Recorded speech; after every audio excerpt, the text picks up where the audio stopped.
간단히 제가 소개하면 이러면 이제 김민기고요. 이 사업한 지 12년 됐어요. 저도 옛날에 사업 설명 들을 때 어떤 분이 제가 사업 10년 했습니다. 그러면 우와 대박이다. 엄청 많이 했다. 그런 생각 들거든요. 그러니까 여기 오늘 처음 오신 분들이나 아니면 사업을 시작한 지 얼마 안 되신 분은 10년 하면 많이 할 것 같죠. 진짜 시간 진짜 금방 가요. 중요한 거는 저는 처음 시작할 때 이 사업이 시간이 좀 걸릴 수 있다는 걸 좀 알았어요. 쉽고 어렵고 떠나서 시간이 투자가 돼야 된다. 그렇다면 그 시간 동안 난 조금 알차게 보내야 되겠다는 생각을 가지고 있던 것 같아요. 그게 참 잘했던 생각이에요. 사업을 잘해야지, 빨리 성공해야지. 그 생각보다는 어차피 내가 시간을 보내는데 그 시간을 내가 알차게 보내겠다. 사실 사업보다 난 더 중요한 게 내 삶이었거든요. 내 시간을 낭비하고 싶지 않았기 때문에. 그쵸? 근데 많은 사람들이 처음에는 이 사업 좋다고 사업에 많이 집중하고 있지만 실제로 사업이 잘 될 때는 기쁘다가 안 될 때는 그러다가 하다 보면 돌아보면 자기 삶에 충실했던 시간 별로 없거든요. 저는 많은 것을 얻었다 이런 것보다는 많은 경험을 했고 그 경험 속에서 얻었던 그 교훈들이 좀 많았던 것 같아요. 네, 그래서 오늘 제가 어떤 마음으로 이 사업을 하고 있나 그리고 어떤 것을 제가 사람들한테 알리고 싶은가 그거 좀 나누면 좋을 것 같아요. 네. 아까 전에 이제 서동이 얘기했듯이 변화 속에는 위기하고 기회가 공존한다는 거 아십니까? 그러면 지금 변화의 시대라는 거 아세요? 그럼 그 안에 위기도 있고 기회도 있겠네요. 이건 교과서적인 대답이에요. 그렇죠? 근데 무엇이 위기고 뭐가 기회인지는 그게 모른다는 게 문제예요. 아까 전에 얘기했듯이 우리에게 과연 그럼 기회라는 건 있는가? 저는 무슨 스피치를 하거나 그럴 때 저희 파트너 전혀 안 짜거든요. 저희 파트너들도 제가 바로 하기 전에 바로 알려줘요. 이번에 해야 돼 이렇게 알려주기 때문에 왜냐하면 저는 그게 재밌어요. 재밌어요 그게. 근데 제 첫 번째 기사도 이거예요. 아까 저는 얘기했던 초등생 줄어 교사 대기자만 3,800명. 이건 왜 그럴까요? 인구가 주는 걸 예측을 못했다는 거죠.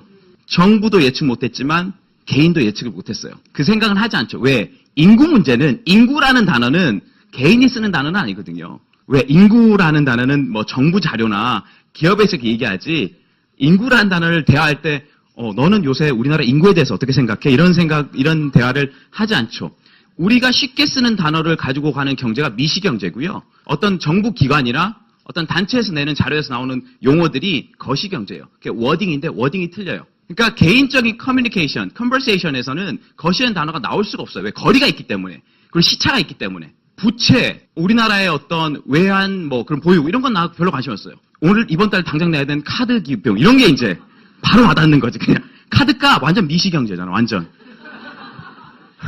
일본도 로스쿨 절반 안 뽑아요. 왜 그랬을까? 변호사 수요가 늘어날 것이라는 가정 자체가 틀린 거죠. 첫 번째, 인구가 늘지 않아요. 두 번째, 사람들이 사고 많이 치지 않아요. 사고 치기 전에 미리 물어보기 때문에. 옛날엔 법적인 분쟁 같은 거, 민사나 형사 같은 것들은 했는데 몰랐던 거야, 그냥. 그럼 소송 걸면 걸리는 거잖아요. 사람들이 뭐 하기 전에 다 물어봐요. 다 물어봐. 뭐 된가? 그러니까 웬만한 계약 거래에서 나올 수 있는 그런 이슈들을 미리 해결하죠. 완벽하게 커버는 안 되지만 옛날보다 훨씬 커버가 되는 거예요. 그리고 무슨 판례 같은 거 하면요. 자기 케이스를 다 볼 수가 있어요. 이런 케이스가 이렇게 케이스구나. 그러면 옛날 같으면 변호사를 10시간 만날 걸 1시간 만나면 돼요. 내가 정리해서 오거든. 옛날 같으면 변호사도 시간당 돈 받거든요. 상담 차지가. 근데 옛날에는 이것저것 가정도 물어보고 한개도 물어보고 이래가서 했는데 지금은 본론만 딱 물어보니까 딱 그렇잖아요. 약국 가면 약 주세요. 바로 얘기해버리잖아. 그냥. 내가 다 검진 다 하고. 그렇다면 내가 이 사람 환자나 어떤 서비스를 제공해서 사람 정보를 몰랐기 때문에 내가 그걸 안다는 전제에 그 시간을 많이 보내면서 차지를 받았는데 그게 없다라는 거죠. 그냥 점점. 그리고 자영업 이렇게 하는 거. 그러니까 이런 기사 보면 사람은 그렇게 생각. 야 정말 사회 어렵다. 정말 우리 어떡하라고. 젊은 친구들은 생각하거든요. 기회가 없군. 우리 부모님 생각했는데. 전 반대로 말씀드리고 싶어요. 기회는 바깥에 있는 거 아니에요. 제가 말씀드리고 싶은 건 여러분 기회가 와도 그게 기회인지 알 수 있는지 없는지는 여러분 능력이에요. 난 그렇게 생각해요. 20대들이 기회 없습니다. 오케이. 그럼 넌 기회를 볼 수 있는 눈은 있냐? 그럼 그 눈을 키우기 위해서 준비는 하고 있냐? 되지 않는다면 기회 앞만 많이 있어도 아무 소용 없다라는 거죠. 탓할 필요가 없다라는 거지. 야 이거 봐. 기회 없어. 저는 오늘 전문직도 안 된다. 교사 안 된다. 자영 어려우니까 여러분 암해하십시오. 이거는 완전 100레벨 중에 0.3레벨 정도 스피치잖아요.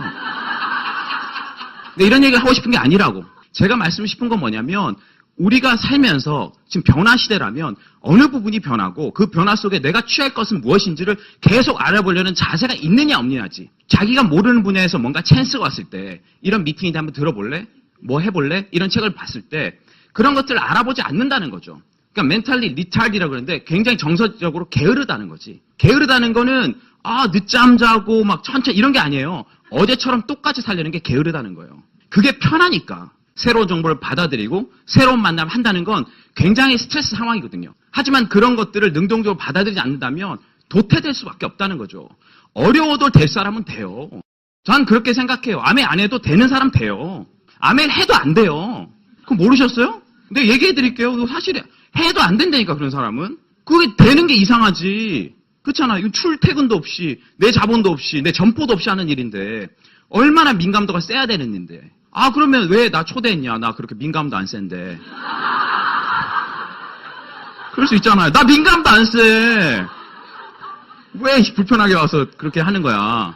자, 이 자리는 여러분한테 아메이 사업을 시키는 자리가 아니라 기회를 보는 자리예요. 민감도는 어제 꺼져 있다 오늘 켜질 수 있는 거예요. 어제까지 난 절대 시집 안 갈래 이런 사람도 오늘 누구 만나면 바로 눈 돌아가요. 민감도라는 건 능력이 아니거든. 민감도라는 건 태도와 감각이기 때문에 바로 신호가 온다고. 그러니까 여러분한테 기회를 주는 거예요. 스위치를 한번 켜질 수 있는. 꺼질 수 있죠. 계속 꺼져 있을 수 있지. 그거는 제 탓이 아니에요. 그러니까 이런 자리에 초대됐다는 것은 사업을 하라 말한 그런 것이 아니라 내가 생각하는 어떤 부분이요. 내가 마음속에 원했던 것을 뭔가 이룰 수 있는 뭔가가 단서가 있지 않을까. 그런 마음으로 본다는 거죠. 그런데 이런 데서 듣다 보면 저 생각은 내가 배울 게 있겠다. 그러면서 어제 나를 돌아볼 수 있는 기준이 된다는 거죠. 그럴 때 내가 변화 포인트가 생기는 거지. 우리가 뭐 이렇게 했으니까 여러분 하면 그렇지. 저도 그랬으면 이 사업 하지 않아요. 제가 처음에 봤을 때 우리 어머니가 2000년도에 시작했을 때 제가 봤을 때는 이것이 그렇게 어렵거나 아니면 대단해 보이지 않았어요. 그냥 주부들이 뭐 장사나 아니면 이렇게 주부들끼리 모여서 하는 약간 이 정도 느낌으로 봤지 어떤 제가 생각을 크게 하거나 그런 일처럼 저는 보이지 않았어요. 근데 제가 사업을 하고 진행하면서 이거는 각자 하는 사람의 어떤 해석 능력에 따라서 내가 각자 꿈꾸는 꿈의 크기에 따라서 이 사람 굉장히 달라질 수 있겠다. 그걸 발견한 거죠. 그게 아메의 굉장한 발견이었어요. 그때부터 저는 누가 아메 얘기한 게 들어오지 않았어요. 그 정도밖에 못 보셨네요. 그 정도밖에 못 하셨네요. 그건 그 사람 문제지 내 문제는 아니었어요. 왜 그 사람이 해석하고 그 사람이 했던 것이 왜 나의 기준이 되는지 난 이해가 못 하겠어요. 그러면 굉장히 심플해져요. 내가 아메와 1대1의 관계예요. 이거는 내가 아메 사업 내가 하는 문제지 내가 그 사람 사업을 해본 것도 아니고 내가 그 사람 입장에서 아메를 받아들이는 것도 아니기 때문에 내가 받아들일 만큼 진행하시면 되는 거예요. 난 그래서 아메이 컨셉이 굉장히 섹시하게 느꼈어요. 회사는 그렇지 않거든요. 자영업도 그렇지 않거든요. 회사 이름은 엄청 많죠. 회사 종류. 대기업들도. 자영업 종류도 엄청 많죠. 하지만 생리는 똑같다는 거예요. 메커니즘. 하지만 아메이는 다 똑같은 거 하는 것 같아. 맨날 똑같은 거 제품 쓰고 똑같은 미팅 오고 똑같아. 지겨워. 틀리다는 거지. 매일매일 틀리고 매년 틀리고 각자의 삶도 틀린 거고. 자, 자영업이 어려워진 이유 또 말씀드릴게요. 그 많던 패밀리 레스토랑이 사라졌습니다. 아십니까 이거? 이거 역시 서울에서 한 반은 빠고네요. 한 번쯤은 가봤다. 언제? 소개팅이나 미팅 때. 대학생들도 보통은 김치찌개나 뭐 학생 식당에 먹는데 한 번 소개팅은 꼭 이런 데가 먹어요. 베니건스 아시죠? 몽테크 리소토. 베니건스나 어디 아시죠? 삼성동 있어. 삼성동. 들어가면 쿠폰 받는다. 쿠폰. 이게 너무 익숙한 연식이 좀 있는 거예요 지금. 힐러나 토니 로버스. 왜 다 녹색인 줄 아십니까? 녹색 이미지예요. 샐러드. 약간 그린이라는 이미지 중에서 이런 건 다 녹색이에요. 근데 이 네 가지는 없어진 회사입니다. 우리나라에 존재하지 않아요. 다 사라졌어요. 왜 그랬을까? 난 맛있었는데. 그게 우리가 90년대, 제가 97학번이니까 90년대 이태 초반까지 사람들이 가졌던 욕구였어요. 그냥 좀 깨끗하고 규모가 크고 좀 상냥하고 깨끗한 것들. 하지만 지금 젊은 사람들은 이런 패밀리 레스토랑 안 가거든요. 뭐 경리단길이나 아니면 성수동이나 연남동 이런 레스토랑을 찾아간다고. 뭐 오너 셰프 있는 데라든지 아니면 소문난 데 이런 데를 찾아가서 먹는다고. 그리고 이런 데가 대표적으로 이제 기름지고 이제 프렌치 프라이가 많이 나오니까 건강상 가지도 않고. 결국 이분들 뭐 영업했던 분들도 열심히 했겠죠. 하지만 사람들이 욕구가 달라지니까 싹 정리가 되는 거지. 카테고리에서 4개 잡을게. 이거는 꼭 우리 개인뿐만 아니라 전 기업들 보는 거죠. 지금 잘 나가는 기업들, 지금 아주 초기 좋은 기업들이 가지고 있는 것. 첫 번째는 브랜드고요. 두 번째는 컨셉 디자인, 세 번째 네트워크 이펙트, 네 번째는 필로소피예요. 이 4가지. 이 4가지를 갖춘 기업이 성장하고 경쟁력 있다. 브랜드라는 거. 우리가 이제 브랜드라고 그러면 예를 들어서 남자분들 시계 좋아하시죠? 여자는 백이라면 남자는 시계라는 분이 있어요. 다들 좋아하니까. 어떤 사람은 모델도 다 알고 있더라고. 차 모델처럼. 뭐 어떤 시계는 어떤 기념으로 나왔는데 하는 것들 다 알고 있더라고. 보통 이런 고급 시계 매장은 어떻게 생겼냐면 이렇게 생겼습니다. 위에 건 리차드 밀이고 밑에 건 프랭크 뮬러예요. 고급 시계죠. 완전 컨셉이 딱 정해져 있어요. 완전 고급 시계. 리차드 밀이 유행했던 거 뭐냐면 양에서 끼고 와서 그래요. 안 비싸요. 하나 한 2억 정도예요. 시계 하나에. 집을 한 채 전설에 끼고 다니는 거예요. 그냥. 근데 이게 이제 기존의 럭셔리 시장의 어떤 컨셉이 있어요. 쇼룸으로 만든 거, 쇼케이스 넣어놔가지고 감상하게끔. 딱 입장할 때부터 완전 포스가 느껴져서 우와, 이 판타지를 사는 거죠. 대박이다. 내가 여기 사는 것 자체가 엄청나다. 근데 일본에서 나시라는 회사가 나왔습니다. 이 회사도 만든 사람이 시계 관련 업을 했던 사람인데 이 시계도 명품을 지향해요. 하지만 이 나시라는 회사는 다른 컨셉을 가졌어요. 사람들이 이제 스마트폰이 생기면서 시계를 기능으로 보지 않아요. 왜? 스마트폰으로 시계를 확인할 수 있으니까. 그러니까 패션 산업이 됐다는 거죠. 이 시계가. 근데 패션 산업인데 뭐 옷이나 이런 거 좀 산다 하지만 도심에 사는 젊은 친구들이 시계를 한두 개씩 사지는 못하거든요. 컬렉터가 아니라면 그 비싼 것들을. 좀 좋은 시계를 좀 내가 패션화 시킬 수 있는 방법이 없을까 생각한 거죠. 하지만 퀄리티는 떨어지지 않은 채. 그래서 만든 컨셉이 요 컨셉인데, 요 컨셉 뭐냐면 일본에 있는 모든 장인들을 모았어요. 한 명은 가죽을 만드시오, 한 명은 헤드를 만드시오, 한 명은 클러치를 만드시오 해서 이게 개방형이에요. 리차드맨 이런 데 가면 내가 함부로 못 껴봐요. 보여달라고 하면 그분들이 장갑을 딱 낍니다. 해가지고 손 그러면 그쵸. 여기는 뭐든지 한번 껴보세요. 그리고 자기가 원하는 시계를 만들라는 컨셉은 뭐냐? 세상에 하나밖에 없는 당신만의 시계를 만드세요. 이 컨셉이야. 여기는 뭘 파느냐? 잡지나 어떤 그럴듯한 판타지를 파는 게 아니에요. 여러분 선택을 사라는 거지. 내가 만든 거, 내가 작게라도 조합해 본 거, 세상 하는 걸 만들었을 때 사람들이 굉장한 만족감을 느낀다는 거지. 이게 어떻게 보면 새로운 시대의 트렌드예요. 그래서 불특정 다수를 위한 그런 마케팅에 통하지 않는다고. 광고 보고 이거 하면 뭐 사람들이 좋아하겠네. 이런 것들은 점점 관심이 없어요. 명품 같은 것도 어떤 백이나 옷이 데이트를 하면 효과가 떨어집니다. 그게 스너프 효과라는 건데 다 사면 나도 사기 싫어. 살라고 그랬는데. 그런 거 있죠. 어떤 시대 보면 그거 사야 되는 필수 아이템처럼 됐지만 옛날에 이스트백하고 잔스포츠 알아요? 웃는 분들 조용히 웃으세요. 나이 있는 분들이니까. 한때 대학교 때 다 이스트백하고 잔스포츠였어요. 진짜 다 그거 메고 다녔다고. 그런 것처럼 지금 시대는 이렇게 된 거죠. 그래서 여기는 이렇게 설명을 해줘요. 어떻게 만들면 시계를 예쁘게 만들 수 있는지 설명을 해주고 다 열어보자 할 수 있게끔 가격을 줄여서, 왜냐면 유통비 같은 걸 안 하는 거니까. 그러니까 이런 모델이 굉장히 성장하고 있죠. 맞춤형. 시계뿐만 아니라 여러분 이 볼펜 아십니까? 모나미 153 153g이에요. 이 볼펜은 굉장한 볼펜이에요. 제가 방학 때 옛날에 빡빡이 숙제 아시면 빡빡이? A4 용지에 이 볼펜으로 뭘 적었는지 모르겠지만 몇 장 적어 오라고 그래요. 근데 우리 영어쌤은 종이를 걷지 않았어요. 볼펜을 걷었어. 볼펜 심 다 쓴 걸 가져오라고 그랬다고. 그럼 뭐 해야 되냐? 뚫은 다음에 겁나 불어야 돼요. 겁나 불면 이게 쫙 밀린다고. 이 액이 밀면서 쫙 줄어들어요. 이건 밀리지만 내 턱이 이만큼 나온다고. 겁나 힘들게 밀거든. 밀고 막 하니까. 진짜 추억의 모나미 볼펜. 색깔은 딱 3가지였어요. 검정, 파랑, 빨강. 요 3가지. 하지만 모나미가 혁신하기 시작했죠. 저희 동네 이제 DDP 동대문 가면 어떤 게 있냐면 DIY가 있습니다. DIY. 모나미 펜을 내가 직접 만들어요. 스프링도, 이거 케이스도, 꼭다리도 다 내가 정해서 내가 원하는 걸 만들 수 있어요. 이게 모나미 153 DIY예요. 대박 났어요. 홍대하고 동대문에 애들이 줄 서서 만들려고 그래요. 하나에 500원이에요. 500원짜리인데 맞춤형을 할 수 있다고. 그러니까 맞춤만 하지 안 하는 그냥 널브러져서 한번 사볼 때면 사보세요. 이런 컨셉을 싫어한다고. 이런 커뮤니케이션을. 500원짜리 이렇게 들어갔는데 굉장히 미세 정서까지 들어간 거예요. 볼펜 하나도 내 걸 가지고 싶다라는 거야. 내 컨셉을. 이런 시대면 자영업이 통할까요? 안 통한다니까 그게. 그래서 결론을 말씀드리는 거예요. 그렇게 사람들 미세 정서 터치하면 여러분 자본력이나 그런 센스 없어요. 그렇게 하기가 어려워요. 얼마나 이게 힘든데. 제가 좋아하는 브랜드 프라이탁이 있어요. 프라이탁. 제가 오늘 그 가방 갖고 왔는데 프라이탁이라는 건 뭐냐면 스위스의 이제 프라이탁 형제가 만든 거예요. 이 형제가 자전거를 타고 가다가 가방에 자기 서류를 넣었는데 비가 오니까 서류 가방이 다 젖은 거야.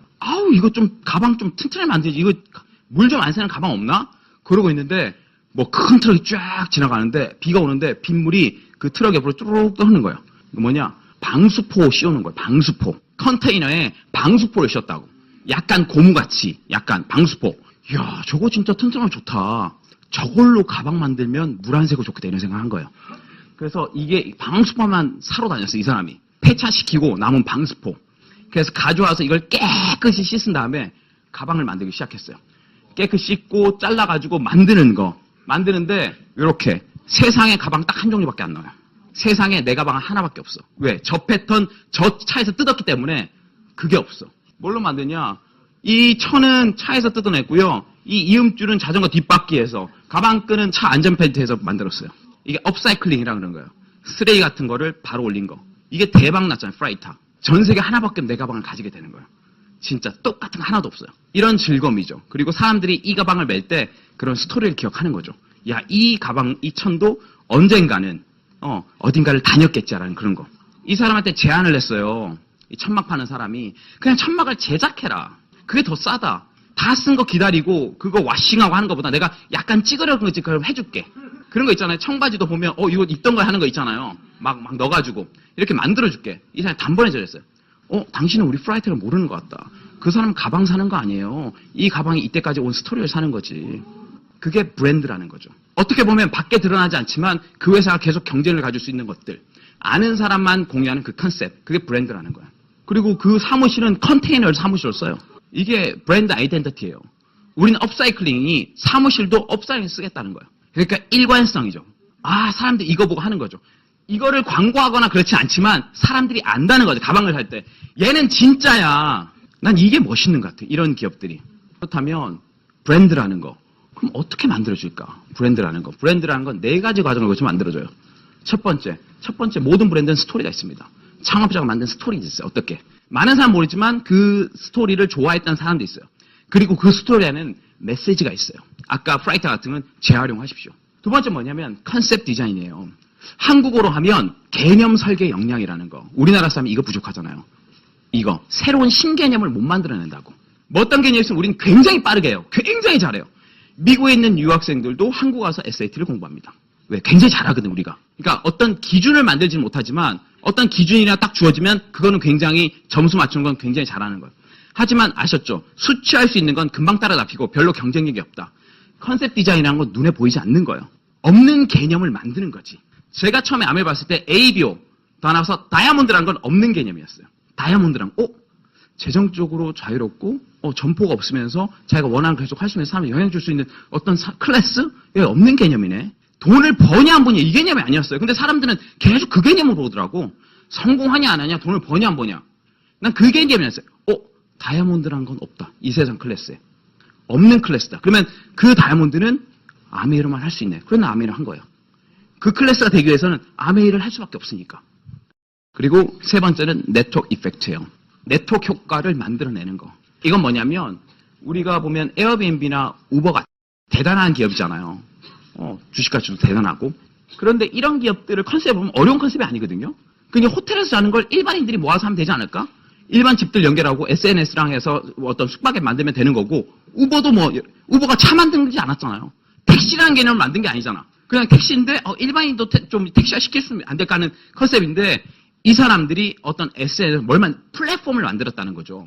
많이 들어올 수 있는 구조를 만든 거지. 내가 그냥 구조로 당신 이거 해볼래요? 잠깐 기다려봐요. 이 집 남았는데 이렇게 할래? 이렇게 안 했다고. 둘 다 오픈해 놓은 거예요. 집들 다 들어와라. 이거 이용할 사람 다 들어와. 다 붙인 거죠. 우버도 할 사람 다 들어와라. 이용할 사람 다 들어와라. 열린 거지. 이거는 자영업이 안 되는 거예요. 이거 이해하셔야 돼. 자영업은 오너가 컨트롤할 수밖에 없어요. 이거 팔고 또 재고 갖다 놓고 이렇게. 이거 하라 저거 하라면 감당해 주지 못해요. 결국 네트워크 이펙트라는 건 뭐냐면 플랫폼 경제 안에 있는가. 여러분 하는 일이 대부분 없어요. 그래서 나는 누가 직장에서 일한다, 자영업한다, 전문직 한다 그러면 내 개인적으로는 속도가 너무 느리네.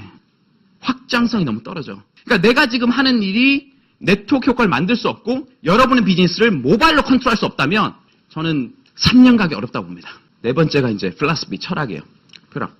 옛날에는 그 회사가 어떤 철학 가졌는지 잘 몰라요. 진짜로. 잘 드러나지 않아요. 근데 지금 갑질 프랜차이즈 다 나오죠. 다. 아니 왜 이렇게 됐을까? 그러면 그 당시에는 너무 착했는데 다들 요새 마음이 다 바뀐 건가? 투명해지는 거죠. 세상이. 한마디도 기록이 남고 기록이 남은 것도 퍼지니까 이제 덮을 수 없다라는 거죠. 이런 것들이. 그래서 아메이가 미국에서 한 60년간 그리고 한국에서 27년간 꾸준히 오면서 얼마나 많은 말들이 많았겠습니까? 우리가 듣듯이. 하지만 지속적으로 성장하고 있는 건 뭐냐면 뭔가 올바른 것이 흐르고 있다는 걸 볼 수밖에 없죠. 제가 좋아하는 브랜드. 애플, 아마존, 알파벳, 아메이. 다 A로 시작해. 잘 나간 게 하면 다 A예요. 다 업계 1위예요. IT에서 1위 애플이고 유통에서 아마존이에요. 알파벳은 검색에서 1위야. 아메이는 직접 하면 1위예요. 1위라는 것은 대단한 의미가 있는 거예요. 1등하고 2등 차이는 엄청나거든. 저도 이분들 창업자 다 봤어요. 다. 애플, 아마존, 알파벳, 구글 전신했죠. 그다음 아메이. 다 멋있어요. 엄청 멋있어. 스페어스 멋있죠. 제프 베조스 멋있죠. 제프 베조스가 지난주에 3일 동안 빌 게이츠보다 부자였대요. 3일 동안. 딱 3일 동안 주가 밖에서. 근데 예상하기에 빌리언회가 트릴리언이에요. 조만장자 될 확률 제 1순위가 제프 베조스예요. 조만장자. 우리나라 지구 역사상 조만장자가 나오는데 조만장자가 나온다면 그건 제프 베조스다. 올해 13조 벌었대요. 1,300 벌기도 힘든데. 이게 비즈니스와 개인의 차이예요. 본인이 노력해서 벌겠어요? 본인이 가진 주식이 상승하니 그런 거지. 그 시스템이 버는 거지. 이건 사업을 보면 야 아메이가 잘 나간다? 그러면 관심 가지셔야 돼요. 아메이가 잘 나가는데 내가 뭔가 저기 할 수 있다? 그럼 무조건 봐야 돼. 그게 어떻게 보면 차이점인데 다 좋죠. 똑똑한 사람들이고 창업적이 멋있어요. 하지만 첫 번째 내가 관계를 만들 만한 회사는 아무 데도 없었어요. 내가 뭐 같이 어렌지에서 살 만한 데가. 난 어디였냐면 여기였죠. 영원한 자유기업. 이 책 봤거든. Helping People Live Better Life라는 그런 우리 비전이나 기업이 있지 않습니까? 근데 그걸 책을 어떻게 풀었냐면 사업을 시작한 뒤 우리는 성공을 원하는 사람 그리고 용기 있는 사람들과 기회를 공유하는 것이야말로 정상으로 향하는 가장 확실한 방법이라는 사실을 깨달았다. 기회를 공유하는 거. 저는 이것이 철학이라고 생각해요. 경쟁을 가진 철학. 그래서 제가 4개 말씀드렸잖아요. 브랜드, 컨셉 디자인, 그 다음에 네트워크 이펙트, 그 다음에 필로소피. 이 4개를 충족하는 회사는 난 본 적이 없어요. 있을 순. 하지만 내가 할 수 있는 회사는 아무도 없어요. 그렇다면 성공을 꿈꾸는 사람, 용기 있는 사람과 기회를 나눈 건데 성공 꿈꾸는 사람들은 어떤 사람들일까? 이것도 제가 알게 된 거예요. 이 사업을 하면서. 아, 이런 사람들이 기회를 주면 열심히 하는구나. 아, 이런 사람들은 지금 아메이를 노를 해도 내가 계속 기회를 얘기해야겠구나 하는 거죠. 첫 번째, 그 사람 호기심들이 많아요. 뭔가 있으면 뭔가 조금 관심이 있어. 호기심이 없는 사람을 만나는 걸 굉장히 좀 힘들어합니다. 뭘 얘기해도 당연한 것이 얘기하는 사람. 그거 들어본 것 같아. 들어보긴 뭘 들어봐. 두 번째, 이거 한국 남자. 회사의 긍정적. 세 번째, 언제 어디나 배울 준비가 되어 있는 거. 이거 진짜 쉽지 않아요. 근데 잘 나가는 사람이 엄청 배워요. 제가 미팅을 하거나 만났을 때 한 가지 인상적인 게 있다면 내가 인정하는 타이틀 포지션에 있는 사람들은 미팅 시작하면 딱 다이어리를 딱 꺼내요. 뭘 약속을 주면 한지. 근데 일반 사람들은 아무것도 안 해요.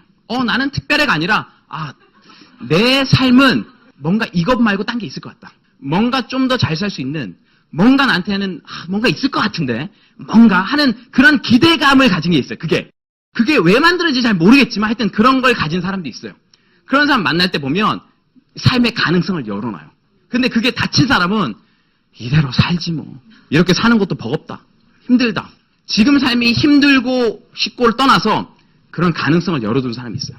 5번째, 남을 배려할 줄 알고 정직해요. 6번째는 약속을 잘 지키면 책임감이 강해요. 그런 사람들은 노를 해도 나이스를 노를 해.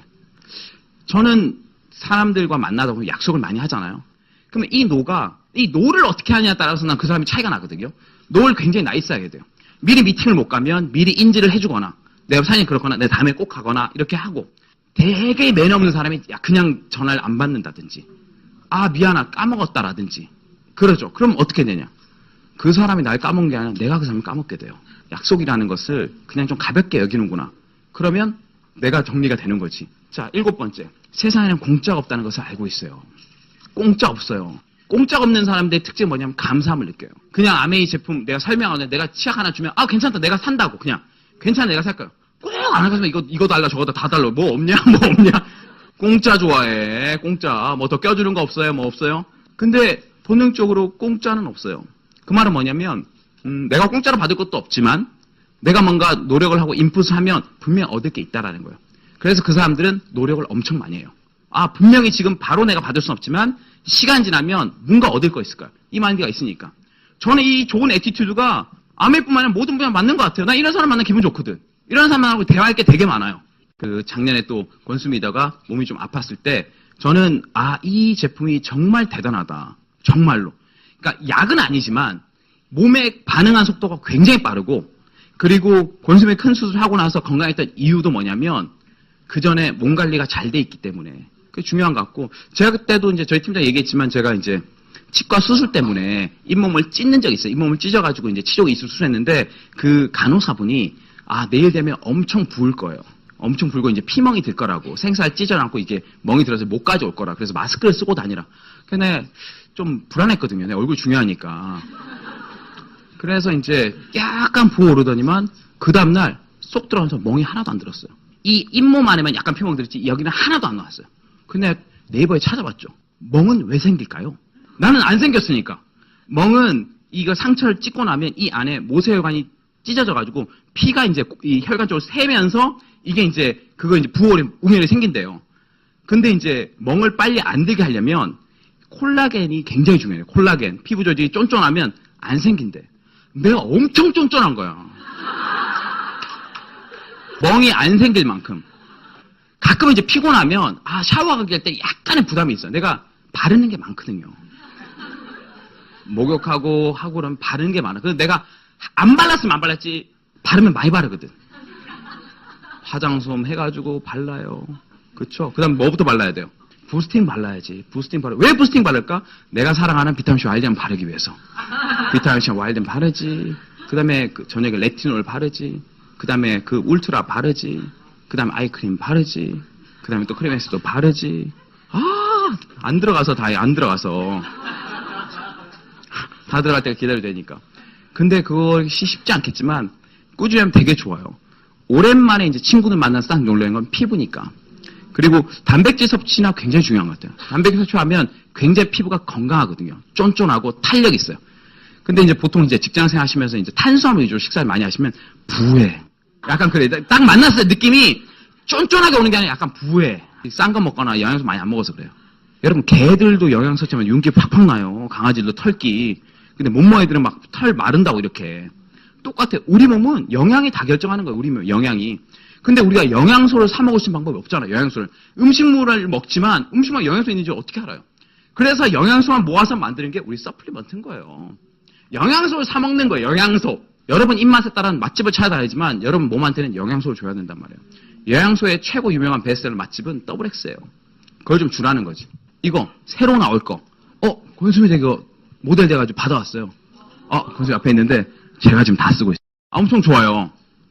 이거는 까끌까끌한 게 없어요. 처음에 비타민C 와일드암 딱 했을 때 바르면 까끌까끌한 거 있잖아요. 그런 게 없어요. 그러니까 이거 비타민C 와일드암 맞나? 시간이 지나니까 이것도 약간 노랗게 약간 변하더라고. 맞는 거예요. 요거 세제. 그렇죠? 그리고 우리 세제 같은 거는 그때 다른 회사 사태도 났었지만 일단 피부과 전문의 테스트 다 통과한 거니까 안전하게 쓸 수 있고요. 요새 식중독 주범은 잘 안 씻은 채소래요. 어떤 균이나 그런 게 아니라 비도 오고 막 그러니까 과일 같은 거라도 요새 많이 드시잖아요. 그런 걸 물로 씻어도 안 씻겨져요. 물로 이렇게 씻기면 눈에 안 보이니까 뭐 없다 생각하지만 절대 그렇지 않아요. 비 오면 씻겨낼까봐 찐디 같은 거 막 붙여놓거든요. 그래서 이런 거는 진짜 과일 야채 생제 꼭 쓰셔야 돼요. 이런 걸로 잘라가지고. 애들 보면 애들은 껍질까지 먹는 것 같아요. 우리 애도 얼마 보니까 귤을 막 야생처럼 먹고 있더라고 이렇게. 그러니까 막 이렇게 막 손으로 막 간다고 그냥 걔네들은 껍질 있는 거 다 하니까. 그래서 이런 것들은 과일 다 씻어놓는 게 되게 중요해요. 그리고 우리 물로 좋죠. 치약. 제가 요새 밤마다 느끼는 게 이 샴푸, 이 바디로션. 이거 안 써보시면 손 들어보세요. 이 바디 밀크. 안 써보셨어요? 내가 진짜 중요한 팁을 드릴게요. 오늘 사업장이 굉장히 중요한 거. 안 써보셨어요? 가실 때 사고 가세요. 바로 프랙티컬하는 거야. 오늘 뭐 마음에 한다고 돈을 들어오지 않지만 오늘 이걸 쓰시면 여러분 오늘 저녁은 굉장히 행복하실 거예요. 너무 좋아요. 샤워하면서 감동받잖아. 향 너무 좋다. 끝났어 1차. 그럼 바디로션 받으면서 너무 좋다. 엄청 좋아요 진짜 이거는. 정말 기분 좋아요. 그러니까 이게 샤워의 레벨이 틀리다. 이거 제가 100% garanti. 만약에 여러분 안 좋으면 다음 달에 제가 할 때 또 와서 저한테 얘기하세요. 저희 집에서 한 번씩 주무신 분들이 한 번 써보면 무조건 주문하는 샴푸. 그 샴푸 뭐야? 회색. 써보면 너무 좋거든. 일반 샴푸도 있지만 오렌지나 퍼플 있지만 이거 되게 좋아요. 나 탈모가 아니라도 괜찮아요. 영양 주는 샴푸니까 굉장히 좋아요. 그러니까 모든 아이템이 기쁨을 주는 애들이에요. 얘네들이. 제품이라고는 우리 애들 같아. 그냥. 그런 생각 안 드십니까? 얘네들이 너무 일을 잘하고 있죠. 저희 이제 샤워장 가면 샴푸를 종류별로 쫙 갖다 놓고 대용량으로. 그럼 예뻐요, 얘네들이. 이 색깔로. 근데 얘기했잖아요. 매니아 정도 돼야지 된다니까? 아니, 그 정도 교감 없이 어떻게 제품 씁니까? 쫙 맞춰가지고. 오늘은 너다! 그러면, 야! 그러면서 막, 쫙 해가지고 그냥 바르는 거지. 그렇게 제품 써보면 재밌잖아요. 그리고 이제 정수기. 정수기는 뭐, 요새 많이 아실 거예요. 요새 가장 이슈가 되고 있는 요거. NSF 요 42번, 53번, 이거는 본사에서 그렇게 별로 강조할 것도 없다. 이거는 정수형 기본으로 갖춰 있는 거고, 이게 없다면 그건 정수기도 아니니까. 근데 요새 이슈가 되는 거는 뭐냐면, 요런 거. 의약품이나 신종 오염물질. 가정에서 의약품들이 그렇게 많이 버려진대. 근데 이게 물에 녹지 않는데요. 그런 것들이 다 들어가서 상수 들어가서 다 하수해서 들어오는데 이게 정화가 안 된다네. 염소를 뿌려도 이게 안 죽는데 이게. 그럼 어떻게 하냐? 이걸 못 걸으면 그냥 먹는 거예요. 그냥. 아무도 이걸 잡을 게 없다는 거예요. 요새 여러 가지 약들 많이 있잖아요. 그런 거 하천은 다 나가는데 아메이가 받은 거예요. 모든 이상한 의약품이나 오염물질 거를 수 있게. 그리고 이런 거 마이크로시스틴, 녹조현상, 477 요걸 받은 거죠. 그러니까 우리 정수기가 뭐 좋다 떠나서 어떤 물질을 버릴 수 있는 인증을 받았냐 하는 게 되게 중요해요. 그리고 공기청정기. 이건 뭐예요? 싹 거른다는 거죠. 오염물질을 정의한 회사가 표기에 이르면 오염물질 싹 거른다는 거예요. 그래서 이스프링도 가정정수기 넘버1이고 공기청정기 넘버1이에요. 믿을 수 있는 거예요. 이게 모든 기업들이 다 이런 건 기본으로 있지 않아? 그렇지 않아요. 모든 기업들이. 그리고 이것을 그냥 테스트한다는 건 사실 자기 회사를 다 보여주는 거거든. 딱 와서 일부만 승인받게 하고 하지만 아메이는 피드백 와서 하는 거니까 계속 업그레이드되고 이 R&D를 다 가지고 있다라는 거. 제가 좀 기대되는 제품은 그 다음 보여드릴 제품들이죠. 난 exclusively from 아메이가 되게 좋은 것 같아요. 아메이 전용으로. 차량 공기청정기 이제 지금부터 좀 받으셔야 될 거예요. 이거 물량이 감당이 그렇게 안 될 것 같아요. 제가 정확히 어느 정도까지 올지 모르겠지만 수요가 워낙 많기 때문에. 근데 이게 다른 공기청정기 뭐가 틀리냐? 첫 번째는 아메이에서 만들었어요. 공기청정 능력의 가장 최고 기술 가진 회사 어디요? 아메이예요. 그 회사가 만든 게 아메이 드라이브예요. 앰모스피어 드라이브. 그러니까 인증도 받았죠. 아메이는. 엘러지 UK에서 유일하게 인정받은 공기청정기. 정말 이거 대단한 것 같아요. 우리나라의 차량 등록도 2,200만 대래요. 물론 다 할 수는 없겠지만 좀 민감하신 분은 다 알거든요. 회사 그 차량에 미세먼지뿐이 아니라 그 여러 가지 이제 부유 물질 그리고 뭐 쓰레기 같은 거 놔둔 것들 그리고 인테리어에 있는 가죽에 있는 그런 냄새들 그런 것들 딱 잡아주니까 애들 키우는 데는 필수죠. 그래서 여기 보시면 꽉 막힌 도로선 차속 미세먼지가 밖에 2배래요. 얼마 전에 7월 달부터 계속 나오고 있는데 지금부터는 엄청 많이 이슈가 될 거예요. 차량 안 초미세먼지 농도가 도로의 공기보다 2배가량 높은 것으로 나타났다. 어떻게 보면 사람들이 인지하지 않았던 시장이에요. 차량 공기청정기는. 어떤 거냐? 비데와 같은 거예요. 비데가 처음 나올 때 굉장히 낯선 제품이었어요. 제가 학교 다닐 때 우리 학교 선배가 집이 잘 살았어요. 근데 이제 그 집에 가서 그 형이 야 너 신기한 거만 체험 한번 해보려 그러더라고. 뭐죠? 그래서 방에 가니까 그 화장실 가니까 비데를 실험해 주더라. 내가 대학교 1학년 때. 느낌이 좀 이상했었어요. 거기 부분을 이제 물로 쫙 쏘니까. 그러니까 낯선 거였어요. 그러니까 내가 비데라는 게 필요하다고 생각 안 했단 말이에요. 근데 그 시장이 생긴 거죠. 쫙. 그렇죠. 어떻게 보면 아직 공기청정 없으신 분은 공기청정기 굳이 있어야 돼? 라는 생각할 수 있지만 쓰시는 분들은 어떻게 공기청정 없이 살지? 이런 생각을 하실 거예요. 아니 니네들이 좋다니까 쓰라는 거 아니야? 그게 아니에요. 안 쓰면 엄청 불편해요. 공기가 지저분한 냄새가 난다니까. 그리고 그게 필터가 어느 정도 쓴 거 딱 뜯어보면요. 장난 아니에요. 엄청 지저분해요. 차량 공기청정기도 어떤 차는 있고 어떤 없을 수 있겠죠. 잘 보세요. 여러분이 그 차량 공기청정기 필요 없다는 사람을 관심 가질 필요가 없어요. 필요한 사람들이 엄청 많아요. 그 시장을 공략하는 거예요. 그 시장을. 어떻게 보면 앞으로 열리지 않은 그 큰 마켓을 최고 검증된 제품으로 내 비즈니스 할 수 있는 것 자체가 대단한 거죠. 하지만 이 차량 공기청정기 여러분이 따오신 거 아니잖아요. 여러분이 본사에 뭐 돈 내서 입찰 받아서 내가 유통할까 그렇지 않잖아요. ABO 회원가입만 하면 내가 쓸 수도 있고 유통할 수 있는 거예요. 난 이게 대단한 기회라고 보는 거죠. 흰 냄비도 있고요. 이런 거 원포원 중에 제가 요새 제일 좋아하는 거는 이런 간편한 김치팩. 그 다음에 매운 낙지 볶음밥이요. 고등어 갈치조림. 제가 잘 하지 않지만 권수가 굉장히 빨리 해주거든요. 정말 맛있어요. 고등어 갈치조림 양념은 약간 제주도 점장에서 갈치조림 먹는 느낌? 국물 드셔보신 분은 약간 그런 거 있죠. 내공이 느껴지는 맛. 야, 이거 깊다. 국물 쫙 남은 거는 밥 비벼 먹으면 엄청 맛있는 맛. 이렇게 팩으로 다 나와요. 안 드셔보신 분, 손 들어보세요. 가시면 사가시면 돼요, 이렇게.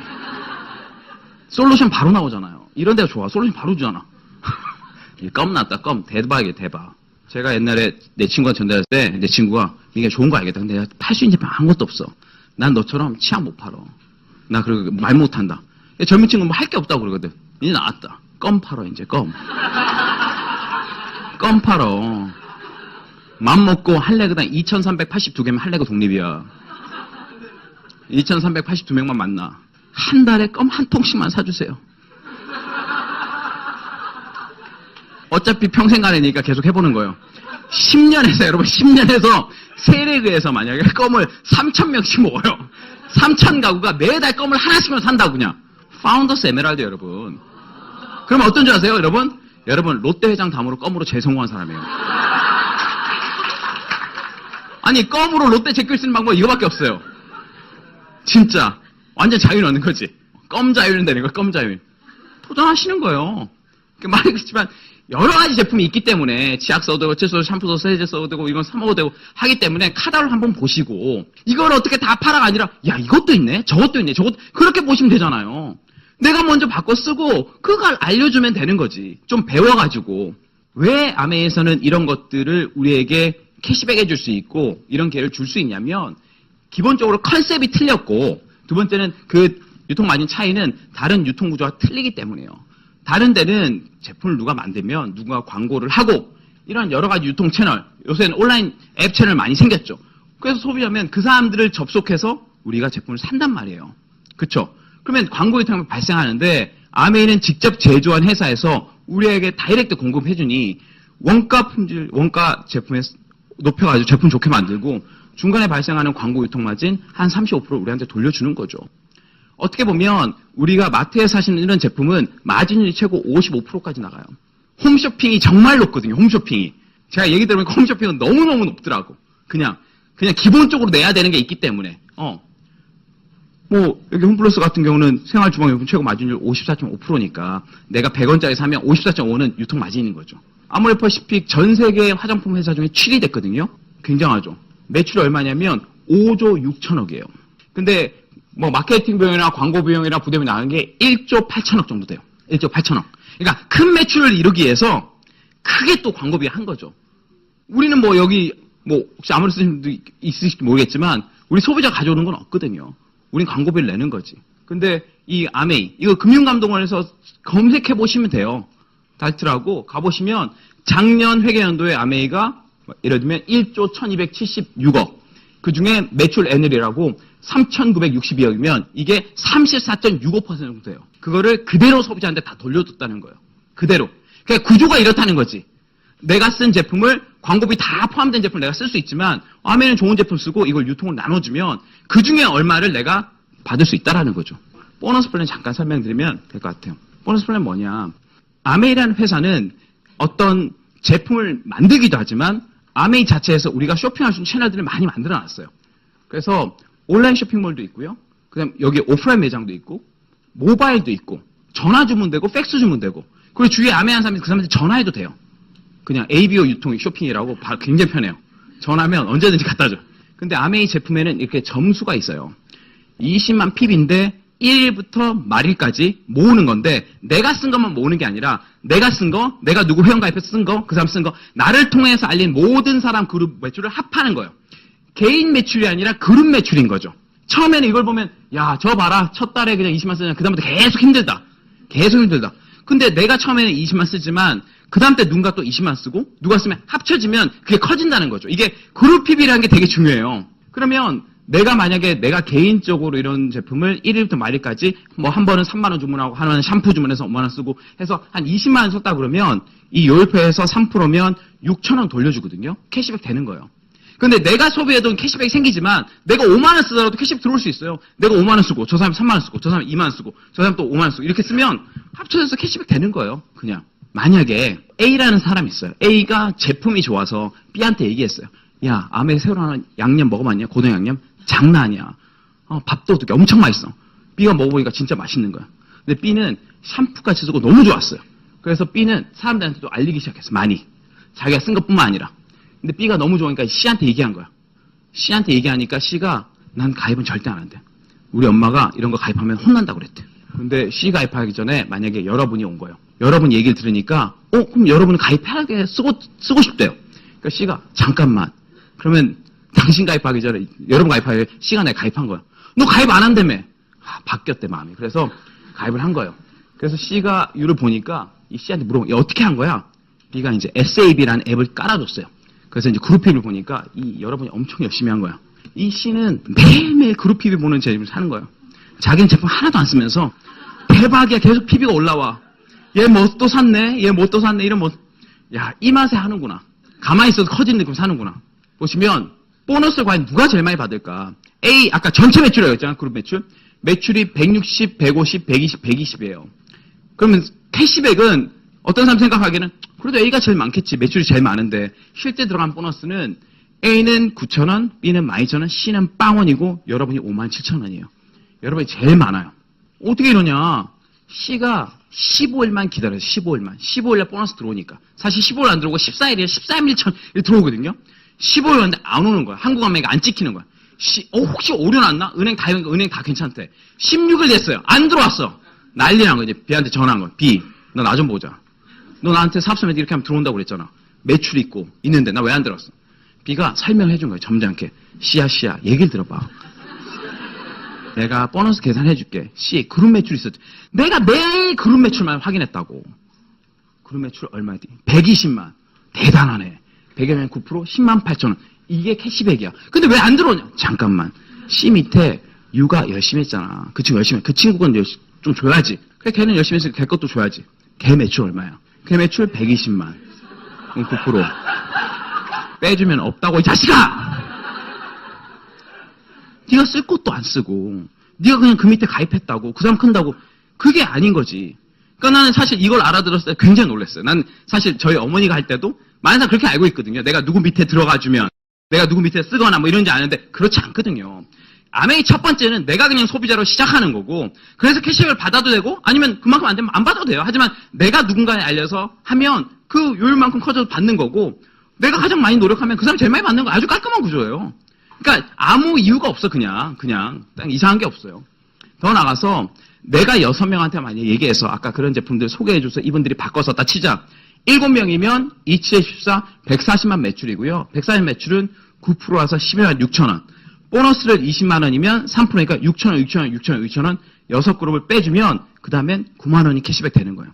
더 나가서 내가 6명 알렸듯이 이 사람 주위에도 샴푸 쓸 사람, 양념 먹을 사람, 껌 씹을 사람, 더블엑스 먹을 사람 있단 말이에요.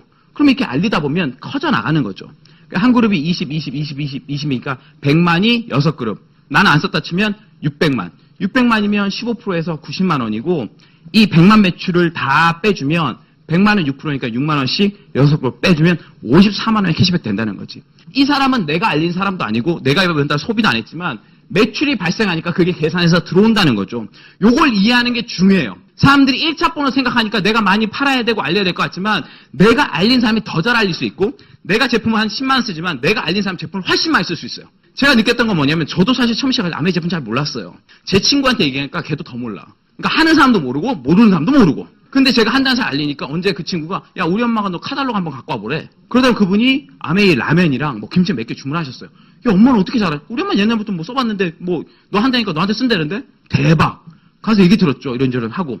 아 그러니까 어떻게 보면 모르는 사람 계속 만났는데 모르는 사람 뒤에 아는 사람 있다는 걸 알았어요. 아 이 사람을 쓰게끔 만드는 게 아니구나. 내가 계속 한다고 알리면 이 사람이 내가 아메이 한다고 인지하면 딴 사람 소개시키고 이렇게 되는구나.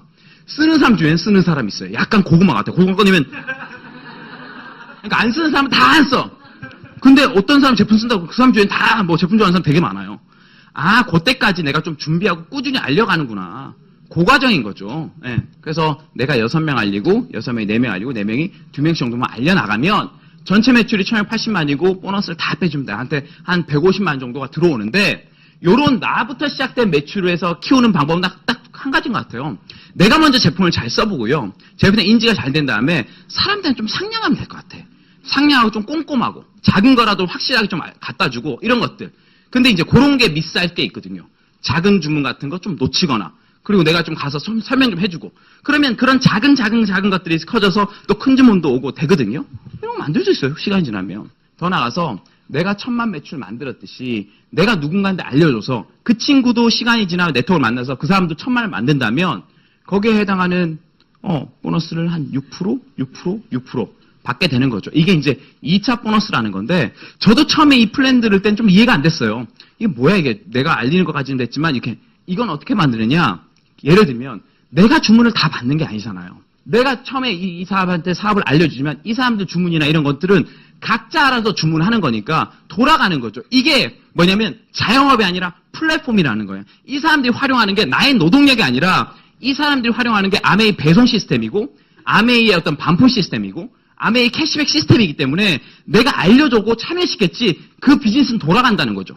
근데 내가 빠지면 안 돌아가는 게 플랫폼 경제가 아니라고. 자영업 내가 사장이에요. 근데 내가 빠지면 안 돌아가. 그러면 아니잖아. 직장인데 안 돼. 안 돌아가. 그러면 아닌 거예요. 그러니까 내가 그건 답답하다 그런 거야. 답답하다. 그리고 키우기도 어렵다. 그럼 내가 계속 그 자리를 지켜야 되니까. 근데 이거는 복제. 이 사업의 어떤 컨셉과 제품의 어떤 그런 것들 그리고 사람의 쇼핑 습관만 딱 작용되면 돌아가는 거 이게. 그래서 시간이 지나서 이런 1000만 그룹 이상 그러니까 나로부터 시작된 1000만 그룹 이상이 몇 그룹에 따라서 결정되는데 이 1000만 그룹이 3그룹에서 5그룹이면 에메랄드라고 그러고요. 수입은 한 6천에서 8천 정도 되고 이런 1000만 그룹이 6개 하면 이제 다이아몬드. 1년 12달 이런 1000만 그룹 유지하는 사람을 파운더스 다이아몬드라고 그러고 수입은 한 2억에서 2억 5천 되는 거예요. 야, 처음에는 뭐 멋있게 브랜드 컨셉 디자인 얘기하거든 내가 보니까 다 알리고 고생하는 것 같은데 고생이 아니라 의미를 깨닫는 거지. 여러분 시작할 때는 제가 왜 브랜드하고 그런 거 얘기할 수 있냐면 저도 초기엔 그런 느낌 안 했거든요. 야, 이건 겁나 알려야 되는 거네 그냥. 내가 사람들이 오해도 받고 그런 일이네. 하지만 시간이 지나서 사업이 돌아가기 시작하면 제가 말한 게 맞다니까요. 여러분이 지금 처음에 제가 말한 걸 어떻게 보면 적용이 어려운 게 뭐냐면 아직 개인 PB가 그룹 PB잖아요. 누가 소비자인지 다 알잖아. 누가 내 그룹 매출 알잖아. 그러면 사업처는 안 보이는 거죠. 내가 모르는 매출이 뜰 때 사람들이 이 시스템이 돌아가는구나. 아메이가 정말 감사하구나. 신제품이 출시될 때 내가 지금 공지를 나 혼자 쓰고 있어요. 그러면 차용 공지를 누가 써야 돼? 또 나 혼자 써야 돼. 그럴 때는 이 플랫폼이라는 게 느낌 안 오겠지만 여러분 소위 100명이다. 만약 1000명이다. 그러면 내가 한 개 쓸 때 1000대가 나가는 거죠. 그럴 수 있는 구조를 지금부터 만들어 나가는 거죠. 그러니까 처음에는 작게 느낄 수밖에 없어 이것이. 하지만 그런 가능성을 보고 확장하다 보면 된다는 거죠. 언제가 가장 하기 좋냐? 지금이에요. 왜냐? 여러분 오늘 네트워크가 가장 적을 거니까. 지금부터 키워나가는 거지. 아이고 나는 못하겠다. 그거 힘들고. 그렇게 생각하시면 꾸준히 하시다 보면 중간에 나보다 훨씬 더 부지런히 훨씬 더 역량 있게 하신 분들이 많이 나와요. 그래서 제가 정리하면 아메이 하면 많은 젊은 사람들이 자유롭고 싶다고 그래요. 그러면 자유가 뭐냐? 자유가 하고 싶지 않은 일을 안 하고 하고 싶은 일을 하는 상태라고 그러는데 약간 애매한 것 같아요. 사람마다 틀린 것 같아요. 제가 20대 때 했던 건 뭐냐면 첫 번째 저는 자립하고 싶었어요. 시스템에 속해서 돈을 벌고 싶지 않다. 저희 아버지가 자영업 하시지만 자영업에서 돈을 버는 건 시간과 돈을 바꾸는 게 확실하고 내가 직장을 다니면서 돈을 버는 건 뭐냐면 내 생각과 돈을 바꾸는 거 확실하다. 직장인처럼 생각하기를 해야 된다. 직장인 생각하지 않으면 내가 힘드니까. 그렇다면 내가 빨리 생계를 해결한다면 내가 그때 20대였으니까 내가 직장에서 다니지 않더라도 내 생활을 유지할 정도만 된다면 그 다음에서 나는 자유가 아닐까? 그 생각했던 거죠. 그래서 뭔가 대단한 컨셉을 먼저 생각했던 게 아니라 첫 번째 내가 혼자 자립할 수 있는 돈을 아메이로 만들어야겠다. 그걸 생각한 거예요. 돈은 어디에 있을까? 돈은 PB가 바꿔준다. 그럼 PB가 있을까? 제품에 있다. 그럼 소비자를 좀 만들어야 되네. 자연스럽게 생각한 거예요. 그냥 소비자를 만들면 돼요. 그 사람들이 직장 다닌 건 그렇지 하고 내가 아메이에서 취향 만들면 이건 좀 쭈구시하고 쭈구시한 표현 아시나? 할 수 있겠지만 일단 그렇지 않아요. 본질을 바꾸면 이건 내 일이니까. 내가 월급을 200만 원, 300만 원 받더라도 나는 그 돈의 스토리를 모르거든요. 왜 주는지. 하지만 이 돈은 내가 정확히 스토리를 알고 있어요. 3%, 6%, 9%라든지. 그러면 예측할 수 있어요. 이분들은요. 지금 받고 있지만 언제 받을지도 모르고 얼만큼 키워야 할지 잘 몰라요. 본인이 못 키워요. 이번 달 500인데 나 다음 달 1000만 원 받아야지. 이게 안 돼. 안 돼. 인사 시스템 오류 나요. 이렇게 안 돼. 근데 아메에서는 지난달 100만 받다 이번 달 200만 받을 수 있어 없어요? 있어요. 1년 지나면 더 올릴 수 있고 몇 배씩 할 수 있어요. 왜냐? 내가 결정하는 거기 때문에. 그리고 어느 정도 규모가 되면 이게 플랫폼 경제로 돌아간다. 그때부터 진짜 사업같이 보이죠. 그때까지는 내가 사업이라고 우기지만 아직까지는 아무도 사업으로 봐주지 않는 내 속엔 나만의 사업이 있는 그런 거죠. 저는 이 사업을 통해서 어떻게 보면 제가 하고 싶은 걸 많이 할 수 있어서 참 좋은 것 같아요. 뭐라고, 저는 뭐 배우는 거 좋아하는데, 제가 지난달에 이제 말씀드렸듯이 이제 중국 상하이도 갔다 왔고, 아시아 리더십 컨퍼런스 갔다 왔는데, 이분 따라 갔다 왔죠, 이분이 같이 가자고 그래가지고. 근데 잘 모르니까. 근데 가서 보니까, 아, 정말 시대가 변하는 게 맞구나. 정말로. 우리가 모르는 동안, 우리는 그냥 서비스로 받아 모르겠지만, 진짜 변화 선두에 있는 사람은 정말 치열하게 뭔가를 계속 만들어내고 있구나. 그 다음에 제가 여기 아시아 리더십 컨퍼런스 갔을 때는, 리더들 메시지 좋았지만, 이런 데 와서 공부하는 사람도 있구나. 자기 돈 비싸게 내더라도 이 촉이 써 있는 사람이 있구나. 그럴 때 저는 동기부여 받는 거예요. 어떻게 보면 우린 이런 미팅을 그냥 무료로 오고 하는 거 있지만, 밖에서는요, 조금의 그 변화 촉을 잡기 위해서 자기도 엄청 써가면서 다니는 사람 많거든요. 근데, 뭐, 아메 미팅이 아니더라도 내가 가만히 있으면 어떻게 경쟁력을 가지겠습니까? 난 그래서 우리가 과연 준비가 돼 있느냐, 그게 중요한 거죠. 뭐, 오늘 들어보면 뭐, 다 들어본 얘기네. 그럴 수 있어요. 다 아는 얘기네. 그럴 수 있어요. 하지만 돌아가서 그냥 가만히 있는 사람과 뭐 아메가 아니라면 다른 걸 계속 알아본 사람은 차이가 있다는 거죠. 그리고 저는 이 사업을 통해서 철이라는 걸 하게 됐죠. 저희 스폰서는 철인이셨고 제 와이프가 철인이었기 때문에 쟤랑 제 와이프가 굉장히 빨리 결혼했거든요. 만난 지 43년에 결혼했어요. 그러니까 서로 잘 모를 때 결혼했는데 제 동생이 뉴질랜드 한 달 동안 간 적이 있었어요. 뉴질랜드 갔다 오니까 자기 집에 형수님이 와 있는 거죠. 굉장히 당황해하더라고. 그러더니만 짐을 싸고 다른 집으로 나갔어요, 그냥. 오자마자 나간 거야, 그냥 오자마자. 나갔더니만. 근데 제 동생이 왔는 날 제 와이프가 뭘 했냐면 남산 마라톤 100km를 뛰고 왔어요. 근데 남산 100km 뛰다가 아이고 오늘은 힘들어서 50km만 뛰고 왔다는 거예요. 50km 뛰었다가 앰뷸런스 실려갔었나? 앰뷸런스 실려갔다 온 거예요. 대박이죠. 운동화 6켤레 갖고 왔어요. 그거랑 같이 밀가루 2포대랑 건포도 엄청나게 갖고 왔어요. 그게 살림이 엄청났어요. 진짜. 그러니까 환경이 중요해. 누가 옆에 있는지. 옆에서 뛰면 나도 뛰어야 돼. 계속 뛰어야 돼. 그래서 저도 이제 슈퍼맨대에 뛰었고 싱가포르 아이언맨도 뛰었고 그다음에 하와이 가서 뛰었고 하는 거죠. 어떻게 보면 저는 저한테 주어진 자유는 도전할 수 있는 자유인 것 같아요. 운동도 해야 되고 그렇죠? 내가 도전도 하려면 뭔가 있어야 되잖아요. 직장에서 다이어트 하기도 힘들어요. 그렇죠? 왠지 안 먹으면 손해일 것 같고 먹기 싫은데 회식 갈 때 먹어야 되고 삼겹살 먹기 싫은데 먹어야 되고. 근데 내가 오롯이 내 생활을 내가 마음대로 컨트롤할 수 있으면 그다음부터는 내가 선택권이 있는 거죠. 종목을 정하는 거죠. 철인 도전해보자. 그럼 철인 도전하는 거죠. 그래서 저희가 다음 주에 8월 26일에 또 제주도 가거든요. 우린 연례 행사로 가요. 제주도 2호 대회 철인 3종 갑니다. 릴레이 뛰는 사람도 있고 개인이 다 뛰는 사람도 있고. 그걸 우린 필수 과정을 해야 돼요. 필수예요, 필수. 선택이 아니라 전공 필수야. 교양 선택이 아니라. 리더라면 그 정도 뛸 수 있는 정신력은 돼야 된다. 그 필드 뛰면서 내가 얼마나 뉴트라이트를 얼만큼 꼬박꼬박 섭취했는지 검증하게 된다. 힘들어하지 마. 그럼 뉴트라이트 안 먹은 거니까.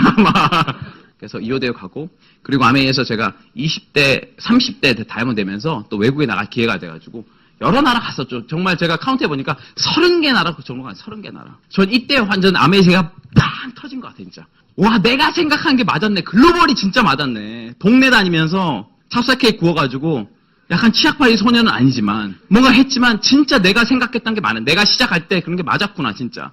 이 세계가 있었구나 진짜. 내가 지금 쪼말쪼말했지만 빵 열렸죠. 너무 좋았어요. 가서도 내 경험담 얘기하고 여기는 이제 카자흐스탄이고 여기 또 대만이고 여기 스페인이에요. 이 사람들 굉장히 열정적이에요. 막 스피치 끝나니까 wonderful, fantastic 그러는데 와 저는 이런 나라가 맞아요. 엄청 열정적이잖아. 표현도 잘하고. 그러니까 저는 한국에서 어떻게 보면 한국 남성분들이 50대 지나면 뭐라고 그래야 되나? 센스가 꺼져야 된다고 그래야 되나? 굉장히 같이 하기 좀 어려운 사람들이 돼요. 감흥이 없는 그런갑다. 비 오네. 벌써 가을인가? 이런 거 있잖아요. 너무 매력 없잖아. 저는 그러기가 좀 싫었어요. 뭐 모든 사람이 그런 건 아니지만 저는 모든 순간에 느끼고 싶었고 그걸 표현하고 싶었고 그걸 많은 사람 나누고 싶었는데 그러려면 정말 자유가 있어야 돼. 내가 회사에서 뭐 오버하면 오버하지 말라고 그러잖아. 내가 자영업하면 분답스럽다고 그러고. 근데 아메리카는 아무 상관없거든요. 그것이 자유죠. 내 감정을 마음대로 표현할 수 있다는 것이. 가고 이 사람 조지예요. 25살이에요. 나이가 좀 있는데 25살인데 나이가 있는 것처럼 보여. 얘 콜롬비아예요. 콜롬비아 이 친구들 얘기도 안 통하는데 라틴어로 막 하는데 이 사람들이 아메가 너무 좋다는 거예요. 이 조지가 왜 아메한지 아십니까? 콜롬비아면 어떤 생각 들어요? 콜롬비아는 약간 마약, 총, 약간 이런 느낌이래. 실제로 그렇지 않은데 자기는 크라운 앰버서서 콜롬비아 이미지 바꾸겠대요. 너무 멋있지 않아요? 내가 크라운이 되면 전 세계에서 콜롬비아 이미지를 내가 바꾸겠다고. 난 이게 대단히 멋있었어요. 이런 생각을 하는 20대도 있는 것이. 진짜. 여기는 제가 카자흐스탄 갔는데 이 친구들은 나라를 잃은 친구들이에요. 위구르 민족의 애들이에요. 우린 나라가 없다. 나라는 없지만 아멘을 할 수 있다. 완전 멋있지 않아요? 우린 나라도 있잖아. 그렇죠? 뭐 없는 게 없잖아. 저는 그러면서 아메의 가치를 좀 보는 거죠. 아, 그렇구나. 정말 아메가 고맙구나. 전 세계에 젊은 사람이든 나이든 사람이든 어떨지 모르겠는 걔네들한테 기회를 주고 있구나. 어떻게든. 저는 외국 나가면 더 기회 더 크게 봐. 더 간절히. 이 사람들 얼마나 열심히 하는데 한국만큼 이렇게 오프라인 매장 잘 돼 있죠. 배송 하루 만에 딱 되죠. 러시아 같은 데는 주문하면 한 달 만에 오는데 다 터져. 다 얼어가지고 그거를 뿌개가지고 녹여가지고 쓴대잖아요. 우리처럼 바로 배송되지. 바로 오프라인 매장이지. 환경은 최고예요. 다만 우리는 좀 정신을 좀 강하시면 이분들 엄청 강하거든요. 진짜. 하지만 제가 지금 가장 큰 즐거움 느끼는 건 뭐냐면 정말 이렇게 소울 맞는 사람들이 뭔가 모여서 뭔가를 만들어가는 이 과정. 그게 굉장히 짜릿해서 좋다는 거죠. 그런 건 뭐냐면 저는 이제 다음날 출근 안 하니까 미팅을 막 11시, 1시, 2시까지 한단 말이에요. 그럼 이제 그때 조금 미안함이 있죠. 스폰서님 안녕히 주무십시오. 저는 내일 출근하면 되는데. 그래서 가요. 나는 막 자고 막, 그리고 제가 이런 것들을 또 많이 나눌 수 있는 기회가 되는 거니까, 하면 좋아요. 네. 저는 이게 artistic entrepreneurial life라고 저는 이렇게 생각하는 거예요. 이런 포지션을 제가 만들었죠. 아까 제가 아메이 하면서 어떤 얘기했죠. 트렌드에서 브랜드하고 컨셉 디자인하고 네트워크 이펙트하고 필라스 말씀드렸죠. 그걸 개인화 시킬 수 있어요. 저도 브랜드를 만들고 싶고, 저도 제 비즈니스를 컨셉화 시키고 싶어요. 정말 멋진 사람들이, 젊은 사람들이 그 에너지를 같이 응집시켜서 새로운 컨셉을 만들 수 있다. 우리가 그냥 아메이에서 성공하는 것이 아니라 한국 아메이, 아니면 더 나가서 글로벌에 우리가 제시할 수 있다. 우리가 선도할 수 있다. 뭔가. 난 그렇다면 우수한 사람 다 올 수 있다고 생각하거든요. 우리가 리드하자. 우리가 리드할 수 있어. 새로운 거 제안하고 우리가 만들 수 있다. 기술 변화 엄청나기 때문에 뭔가 적용시켜보자. 한번 해보자. 할 수 있다는 거죠. 네트워크 이펙트는 뭐냐면 여러분이 혼자 할 때 힘들지만 같이 오는 파트너가 1명 늘고 2명 늘고 3명 늘고 그러면 사업은 점점 쉬워져요. 저도 제가 사법시험 하다가 그만뒀기 때문에 직장 1년 다니다 그만뒀기 때문에 직장인을 후원하기 어려웠어요. 근데 내 파트너가 직장이 되니까 직장 후원하기 쉬워요. 내 파트너가 변호사 되니까 후원하기 쉬워요. 이렇게 되는 거예요. 처음엔 내가 어렵게 생각했던 일들도 시간이 점점 지나면서 쉬워진다는 거죠. 마무리하면서 저도 이제 지난 1년간 이 아메 안에서 많은 경험을 했었고 또 이런 자리에 제가 12번 쓴 것 같아요. 한 번도 안 빠지고 항상 계속 하면서 저도 준비하고 다시 생각하고 준비하고 생각하고 저한테도 성장의 기회가 많이 됐거든요. 내년에 좀 더 성장한 모습으로 같이 만나 뵙길 기대하겠습니다. 마치겠습니다.